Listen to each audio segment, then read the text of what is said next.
بسم الله الرحمن الرحيم. marka hore waxaan salaamayaa bahda idaacadda Shabeelle. Haddana hay aqoon-yahanada gobolka Shabeellaha Hoose hore waxaan u cadeynay haddana waxaan mar labaad cadeynaynaa in uu xildhibaanka fikirkiisu uu ka hadlay oo aysan la qabin shacabka reer Shabeellaha Hoose isla markaasna ay aad ugu xun yihiin. Sidoo kale dhammaan qaybaha way cadeeyeen iyagana maaragtay in aysan la qabin fikirkaasi. runtii waa nasiib daro waxay ila muuqataa guud ahaan xildhibaanada gobolka Shabeellaha Hoose inay u baahan yihiin inay ka shaqeeyaan danta iyo maslaxada guud oo ay lahaadaan aragti fog si xal loogu helo dhibaatooyinka muddada dheer haystay gobolka Shabeellaha Hoose iyo reer Shabeellaha Hoose. maanta shacabka Shabeellaha Hoose waxaa aafiyey dagaalo iyo colaado soo noqnoqday. shacabka Shabeellaha Hoose waxay la dhacayaan gaajo iyo macluul. shacabka Shabeellaha Hoose ma haystaan isbitaal shaqeeyo iyo daryeel caafimaad. shacabka Shabeellaha Hoose carruurtooda ma helaan waxbarashada asaasiga ah iyadoo aysan jirin wax iskuul ah shaqeeya. shacabka Shabeellaha Hoose waxaa ka maqan dhammaan nolosha asaasiga ee bini'aadamku u baahan yahay. sidaa darteed waxaa nasiib daro ah in eedeymaha xildhibaanka uu kusoo beegay xilli madaxweynaha uu ka shaqeynayo sidii uu wax ugu qaban lahaa dhibaatooyinka aan soo sheegay uu u garab istaagi lahaa shacabka reer Shabeellaha Hoose. madaxweynaha dowladda federaalka wuxuu ku guuleystay inuu soo afjaro dagaalo muddo sanooyin ah ka socday gobolka. dagaaladaasoo sababay musiibo bini'aadanimo oo aada looga naxo. booqashada madaxweyne Farmaajo ee uu ku tegay xarunta gobolka Shabeellaha Hoose ee magaalada Marka waxay horseeday inuu ku guuleysto kala qaadida wiilasha Soomaaliyeed ee hubka isku haystay ee isleynaya. wuxuu madaxweyne Farmaajo ku guuleystay inuu xaliyo dhibaatooyin daba dheeraaday oo ay ka gaabiyeen dowladihii ka horeeyey asaga dowladihiisa amaba aysanba u arkin arrin muhiim ah. sidaa darteed waxaan soo jeedinayaa mar kalena ugu celinayaa inuu raaligelin ka bixiyo xildhibaanka hadalkii meel ka dhaca ahaa ee uu geystay madaxweynaha ummadda Soomaaliyeed iyo dowladaba, ama uu la yimaado cadeymo uu ku taageerayo eedeymaha uu soo jeediyay madaxweynaha ummadda Soomaaliyeed iyo dowladda. sidaa ognahay in laisku eedeeyo musuqmaasuq waa maaragtay arrin aada u weyn. sidoo kale wuxuu sheegay xildhibaanku nambaro cayiman oo aada u faahfaahsan. sidaa darteed waxaa habboon mar haddii aad eedeyn soo jeedinaysid eedeyma noocaas oo kale oo culus in aad ku taageertid markhaatiyo iyo cadeymo. waxaan kaloo u sheegayaa maaragtay dhammaan shacabka reer Shabeellaha Hoose iyo dhammaan ummadda Soomaaliyeed inay ka shaqeeyaan ammaanka iyo xasiloonida si uu gobolka u noqdo maaragtay dhammaan guud ahaan wadanka wadan dib usoo kabta oo la qabsada adduunka. waa gartay marka shacabka gobolka Shabeellada Hoose sida aad soo sheegtayba adeegyadii aasaasiga ahaa ee nolosha ayaa ka maqan. meelaha qaarkoodna dagaalo ayaa beelaha qaarkood dhex maray. maxaa la gudboon bulshada gobolka Shabeellaha Hoose? bulshada gobolka Shabeellaha Hoose waxaan leeyahay intaan ha idinku filnaato. dhibaatooyin badan ayaa soo marteen. wax walba waxaa habboon in soomaalinimo lagu xaliyo in laga fekero maaragtay maxaa isugu yimaado common ground wax la yidhaahdo afka qalaad, yani maxaa isku waafaqsanaya, maxaa heshiis ku nahay. waxyaabaha aan isaga soo horjeedno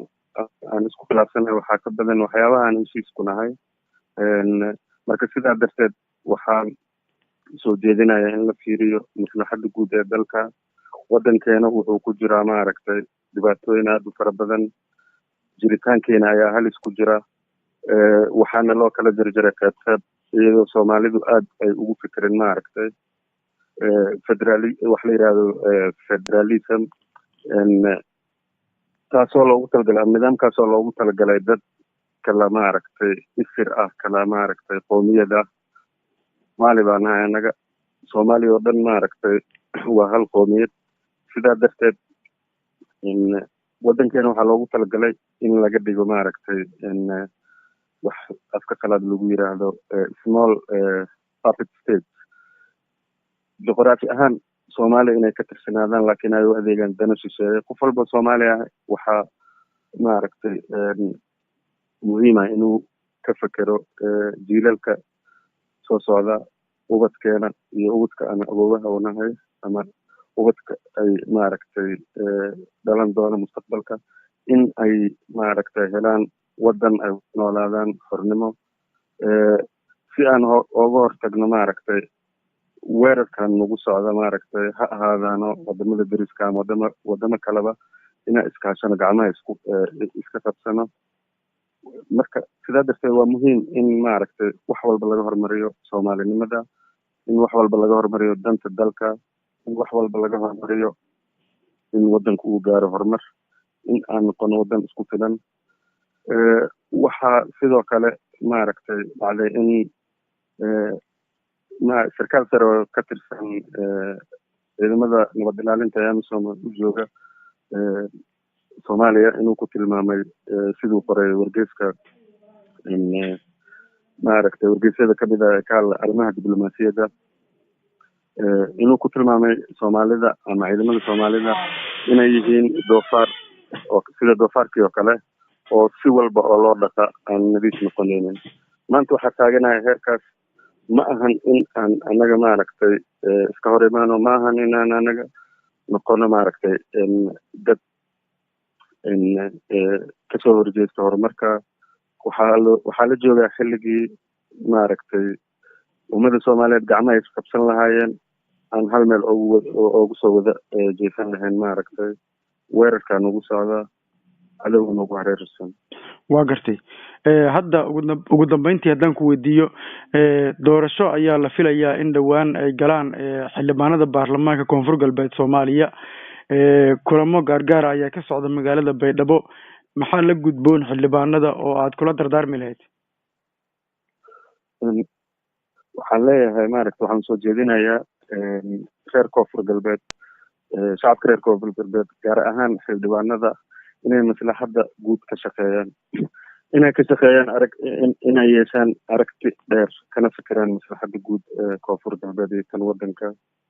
waxaan leeyahay go-aan kasta ee aad qaadataan saameyn kuma yeelan doono keliya shacabka koonfur galbeed wuxuu saameyn ku yeelan doonaa dadka iyo dalka oo dhan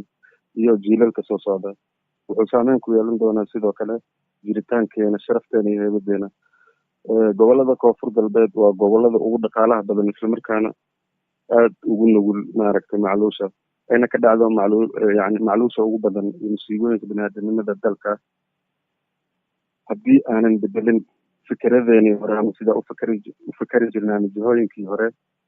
aan u qaadanay suuragal maahan inaan helno natiijo fiican ama natiijo cusub sidaa darteed in aan maaragtay helno natiijo fiican oo waddanka horumar u horseeda waxaa u baahanahay inaan bedelno jihooyinkeenii waxaa u baahanahay inaan u fikirno qaab cusub ee loogu heli karo xal waara dhammaan deegaanada koonfur galbeed iyo guud ahaan waddanka reer koonfur galbeed waxaan ku mateli lahaa maaragtay sida dad ku dhex jira haro ama balli islamarkaana oon u dhimanahay waa gobolka ugu barwaaqada badan dalka sidoo kale waa gobolka ugu macluusha badan macluushana aada ugu nugul gobolada koonfur galbeed shacabka deganayo dhammaan xildhibaanada waxaan waxaa kula talin lahaa inay codeyntooda ku saleeyaan maslaxadda guud ee gobolka iyo tan dalka waddanka wuxuu marayaa xaalad aada u adag waxaa halis ku jira qarannimadeena jiritaankeena soomaalinimo codkiina natiijada ay keenaan ama codadkiina natiijada kasoo baxaa saameyn kuma yeelan doonaan keliya deegaanada koonfur galbeed waxay sidoo kale saameyn ku yeelan doonaan dalka oo dhan waxay saameyn ku yeelan doonaan jiritaankeena waxay saameyn ku yeelan doonaan sharafteena soomaalinimo sidaa darteed waxaan leeyahay in ay maaragtay ku fikiraan sidii ay ugu adeegi lahaayeen guud ahaan dalka ama waddankeena soomaaliya gaar ahaan shacabka reer koonfur galbeed waxaan kula talin lahaa inay u adeegaan shacabka oo aysan ka adeegin waxaan kula talinayaa inay yeeshaan fikir dheer marka laisbarbar dhigo maaragtay danta gaarka iyo danta guud waxaa aada u faa'iido badan danta guud danta gaarka waxaa laga yaabaa in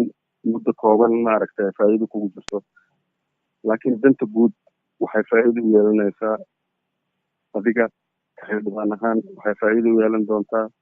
ilmahaad awoowaha u tahay waxay faa'iido u yeelan doontaa dalka oo dhan